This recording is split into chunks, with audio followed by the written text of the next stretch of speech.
I love candles, and a really easy way to spice them up is to find something a little fancy to put under them. The lid to this candle was a pretty nice wooden lid, so I just decided to put it underneath the candle like a wooden coaster, and I think it looks pretty nice.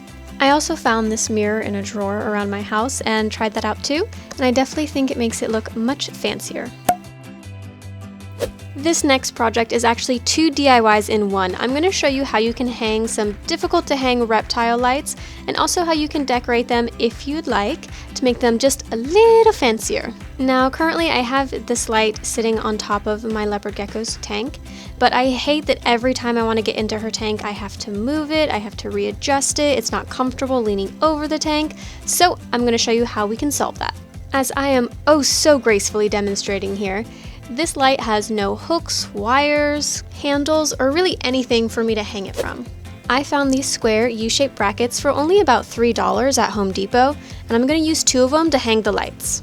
You can be really precise and measure, but I just kind of eyeballed it. I placed the bracket where I wanted it on the light and gave myself some extra room at the end. Then I lifted it where I wanted it to be, and then just traced in the circles at the top to hold my place. Now you can either screw these into place or glue them into place. I'm just using some super glue because I didn't want to potentially damage the integrity of the shelving unit above by drilling into the bottom of it. Now when adding the second one, I did decide to measure just so that way the brackets were the same distance from the front of the shelf, and that way the light wouldn't sit crooked. Once you have both brackets up, your project can be done. If you'd like, just slide your light into place and there you go.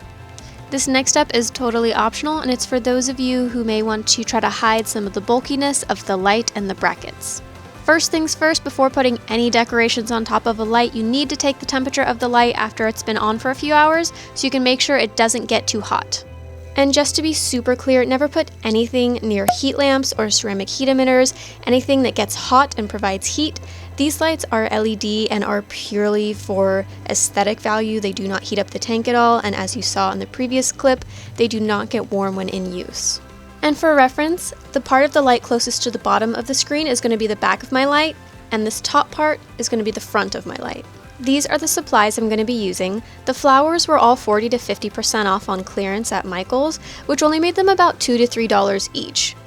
You'll also need a heat-resistant tape, and this is black electrical tape. Again, it was maybe only $4 from Home Depot. And I foolishly tried to use scissors to cut these wires in the flowers, and that was a mistake. You're going to need some wire cutters. Here I'm just messing around with the layout of the flowers, and there you can see me struggling with those scissors.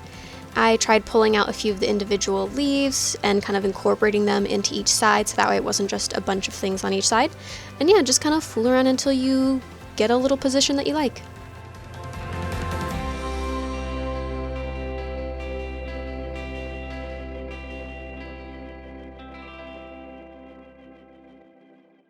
Alright, and your light is all ready to, oh, okay, thumbs up.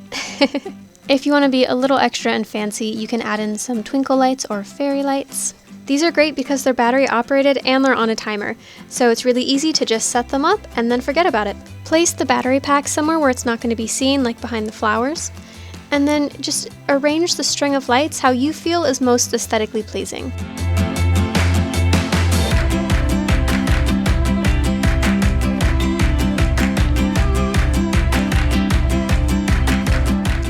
Hopefully you can now easily get into your tank, and if you decided to decorate it, then it also acts as some really pretty room decor. The next cheap and affordable way to decorate your room are with these fairy light jars. Now these are great for people who cannot burn candles in their room. If you have animals in your room, things like fish, amphibians, or small mammals like hamsters and rats, you should not burn any sort of candles or incense in your room. The smoke can pollute the water if you have aquatic animals, and small mammals' respiratory systems are really sensitive to scent and smoke, so it could cause respiratory infection.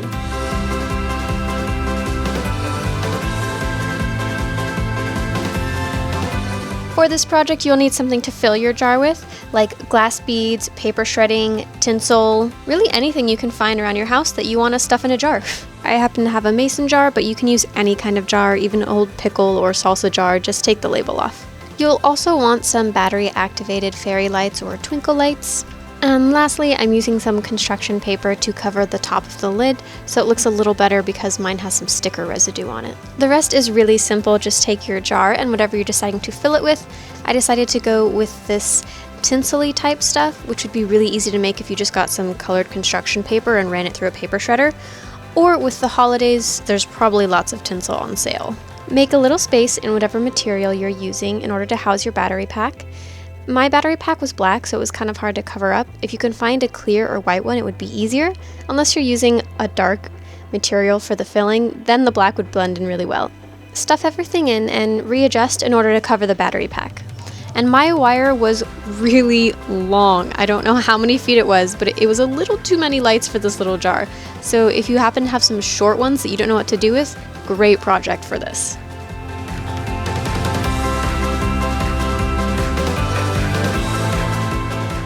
The last piece is just a screw on the lid. If you're using a mason jar like mine and it has any defects on the top of the lid, you can just cut out a circle out of any color construction paper or like pretty sparkly paper or anything. And it doesn't have to be a perfect circle because the edges of the lid will cover it when you screw it on, and you're done.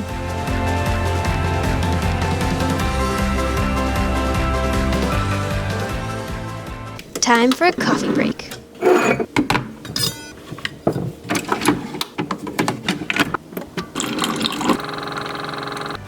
We've worked so hard, done so good, gonna sit down, enjoy my coffee, think about life, and oh wait, I forgot, I hate coffee. Gross. Alright, let's find something else to do with this coffee.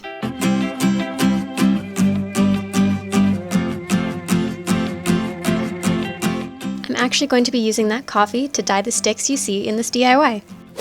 You can use coffee or tea. I ended up using both. If you use tea, use a dark tea like black tea and let it steep for a while. I let my sticks sit in here overnight, and these sticks I actually just had left over from a DIY I did for our little hamster, but I got them at the dollar store, so they were $1 for a pack of 100. So again, just nice and cheap. We got $1 for sticks and free stain.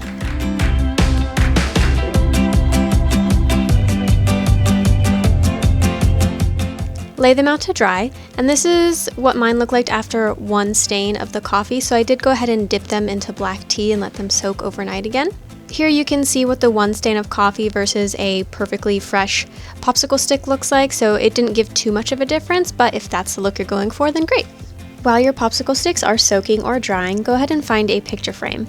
This is just an old one that I found in my stuff when we moved, but you can find picture frames really cheaply at places like Goodwill or thrift stores. They're usually just a few cents or maybe $1. You can use any kind of picture frame. I just happened to find one with a hinge in the middle. It's actually easier if you use a standard picture frame. I kind of had to work around the hinge. And don't worry if you don't find the picture frame in the perfect color. They're really easy to just spray paint if you want to. And now, gathering some of our final supplies, you're going to need your picture frame, your lights, and your dyed sticks.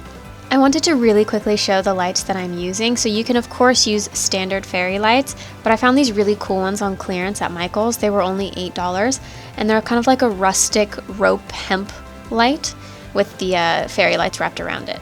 First, take any color of construction or cardstock paper that you want and cut it out to the size of your frame. I'm using this old picture that came with my frame in order to get the right size. Next, decide on whatever image you want inside your picture frame. Because I was working with a split picture frame and quite a bit of rope from my fairy lights, I decided to go with a really simple shape that would translate well, and that was just a heart. So I just made half the heart template so that way each half would be the same on both sides. It's a lot easier than trying to draw a perfectly symmetrical heart. No fear if you're not much of an artist, just find an image online that would be easy to cut sticks out of essentially, and just print that out, cut it out to be your template, and then use that to trace onto your sticks. This next part is definitely the most tedious part, and that is just cutting out all of your sticks.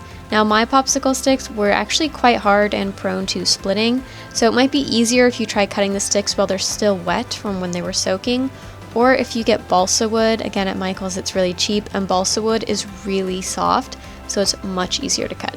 I also kept a piece of sandpaper nearby so that way I could file down any of the rough edges, and I just took the sandpaper to any of the cut edges to make them nice and smooth so I didn't get any sort of splinters. Now that all of your wood is cut out, it's time to glue everything down. I traced my heart pattern onto my actual paper as well, just so that way I had a template for gluing everything down. You don't have to do that, it was just easier for me.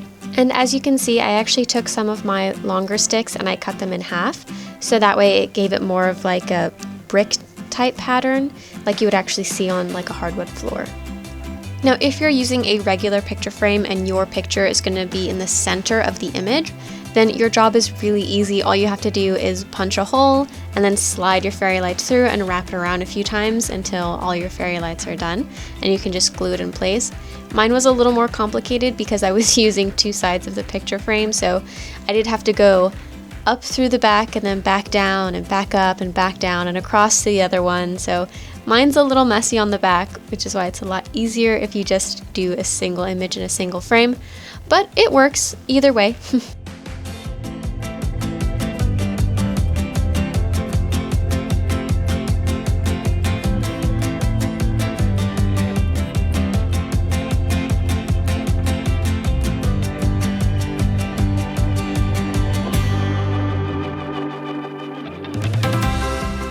After wrapping my fairy lights around a few times, this is what I ended up with. And here's the back in case you decide to do something similar to mine. Like I said, I just had to go up and down almost as if I was stitching something, so just weaving back and forth. And then I made sure to leave enough excess fairy lights in between in order to leave enough space for the hinge to still fold.